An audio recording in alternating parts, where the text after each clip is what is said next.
सरपंच की कहानी अक्सर छोटे छोटे गांवों में होने वाले संघर्षों, भ्रष्टाचार और सत्ता के खेलों की ओर इशारा करती है। ये कहानी किसी काल्पनिक गांव की है, लेकिन इस प्रकार की कहानियां भारत के गांवों में आम हैं। इस कहानी के माध्यम से हम देखेंगे कि कैसे सत्ता का दुरुपयोग, भ्रष्टाचार और निजी स्वार्थ गांव के विकास में रुकावट पैदा करते हैं। भारत का यह छोटा सा गांव हरी भरी धरती पर बसा है। यहाँ की मिट्टी उपजाऊ है, लोग मेहनती हैं और यहाँ की संस्कृति बहुत समृद्ध है। परंतु इस गांव के विकास में एक बड़ी बाधा है, गांव के सरपंच की बदमाशी। सरपंच का नाम राम सिंह है, जो करीब 10 सालों से गांव के सरपंच पद पर काबिज है। वह पहले तो एक साधारण किसान था, लेकिन धीरे धीरे राजनीति में कदम रखते हुए उसने सत्ता की ओर कदम बढ़ाए।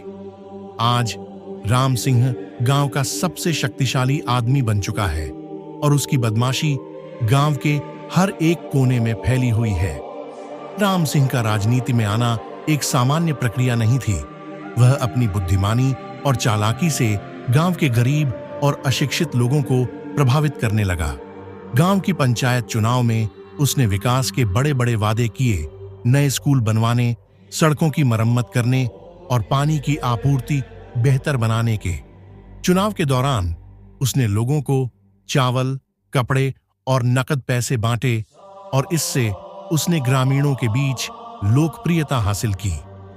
राम सिंह सरपंच बन गया, लेकिन उसके इरादे विकास से ज्यादा अपनी निजी संपत्ति बढ़ाने के थे। राम सिंह के सरपंच बनने के बाद गांव की स्थिति पहले से और खराब होती गई। उसने विकास कार्यों के नाम पर सरकारी फंड्स में हेराफेरी करना शुरू कर दिया। सड़कें मरम्मत के नाम पर आधी अधूरी बनी और सरकारी स्कूलों की हालत जस की तस बनी रही। पानी की पाइपलाइनों के लिए जारी फंड भी राम सिंह की जेब में चला गया। गांव के लोग इन समस्याओं से परेशान थे, लेकिन राम सिंह के गुंडों की वजह से कोई खुलकर उसका विरोध नहीं कर पाता था। सरपंच के पद का दुरुपयोग करते हुए राम सिंह ने गांव के आम लोगों की जमीनें भी हड़प लीं।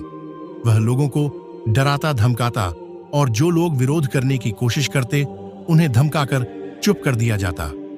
धीरे धीरे राम सिंह के पास गांव की आधी जमीनें आ गईं और वह गांव का सबसे अमीर आदमी बन गया। उसने अपने गुंडों की एक टोली भी बनाई, जो गांव में उसकी शक्ति और दबदबे को बरकरार रखने का काम करती थी। यह टोली गांव के लोगों से जबरन वसूली करती और विरोध करने वालों को मारपीट तक कर देती। गांव की महिलाएं भी इस बदमाशी से अछूती नहीं रहीं। राम सिंह और उसके साथी महिलाओं के साथ भी दुर्व्यवहार करते थे। गांव में महिलाओं की सुरक्षा पर भी प्रश्न खड़े हो गए थे और इस कारण से कई परिवार अपने बेटियों की शादी जल्दी करने लगे, ताकि वे इस डर के माहौल से बाहर निकल सकें। हालांकि अधिकांश ग्रामीण राम सिंह के खिलाफ कुछ करने से डरते थे, लेकिन कुछ जागरूक युवाओं ने इसका विरोध करने का बीड़ा उठाया। इन युवाओं में रघु नाम का एक नौजवान सबसे आगे था। रघु एक पढ़ा लिखा युवक था, जो शहर में पढ़ाई करने के बाद गांव लौट आया था। उसने देखा कि गांव का विकास तो छोड़िए, यहाँ के हालात और बदतर हो चुके हैं। उसने अपने कुछ दोस्तों के साथ मिलकर राम सिंह के खिलाफ आवाज उठाने का निर्णय लिया। रघु और उसके साथियों ने गांव में जन जागरूकता अभियान चलाया। उन्होंने लोगों को समझाया कि राम सिंह ने किस तरह से उनके अधिकारों का हनन किया है और गांव के विकास के पैसों को अपने निजी उपयोग में लगाया है। धीरे धीरे गांव के लोग रघु के समर्थन में आने लगे। उन्होंने रघु को अपना नेता मानना शुरू किया और उसे पंचायत चुनावों में खड़ा करने का विचार किया। राम सिंह को जब यह पता चला कि रघु उसके खिलाफ आंदोलन कर रहा है, तो उसने रघु को धमकाने की कोशिश की। रघु के घर पर गुंडे भेजे गए, उसे डराया धमकाया गया, परंतु रघु अपने इरादों में पक्का था। उसने हार मानने से इनकार कर दिया। उसने पुलिस में भी शिकायत दर्ज कराई, लेकिन राम सिंह का पुलिस पर भी दबदबा था, इसलिए कोई कार्यवाही नहीं हुई। उनके बुजुर्गों ने भी रघु को समझाने की कोशिश की कि राम सिंह से पंगा लेना सही नहीं है, क्योंकि उसकी पहुंच बहुत ऊपर तक है। लेकिन रघु ने हिम्मत नहीं हारी। उसने मीडिया का सहारा लिया और अपने आंदोलन को और भी व्यापक बनाया। सोशल मीडिया और स्थानीय अखबारों में रघु के संघर्ष की कहानी आने लगी। धीरे धीरे यह मुद्दा जिला प्रशासन के पास पहुंचा और एक जांच कमेटी का गठन हुआ। जांच के दौरान राम सिंह की सारी बदमाशियों का पर्दाफाश हुआ। गांव के विकास कार्यों में धांधली, सरकारी फंड्स का दुरुपयोग और ग्रामीणों पर अत्याचार की कई घटनाएं उजागर हुईं।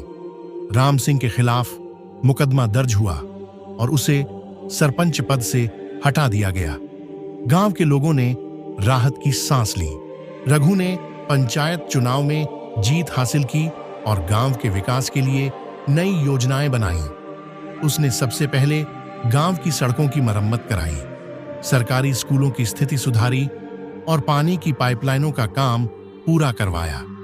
गांव में धीरे धीरे बदलाव आने लगा और लोग फिर से खुशहाल जीवन जीने लगे। यह कहानी दिखाती है कि कैसे सत्ता का दुरुपयोग और भ्रष्टाचार गांव के विकास में रुकावट पैदा करता है, लेकिन अगर गांव के लोग एकजुट होकर आवाज उठाएं और सही नेतृत्व को चुनें, तो बदलाव संभव है। रघु जैसे युवाओं की हिम्मत और दृढ़ संकल्प से ही गांव की स्थिति सुधर सकती है और बदमाश सरपंचों का अंत किया जा सकता है।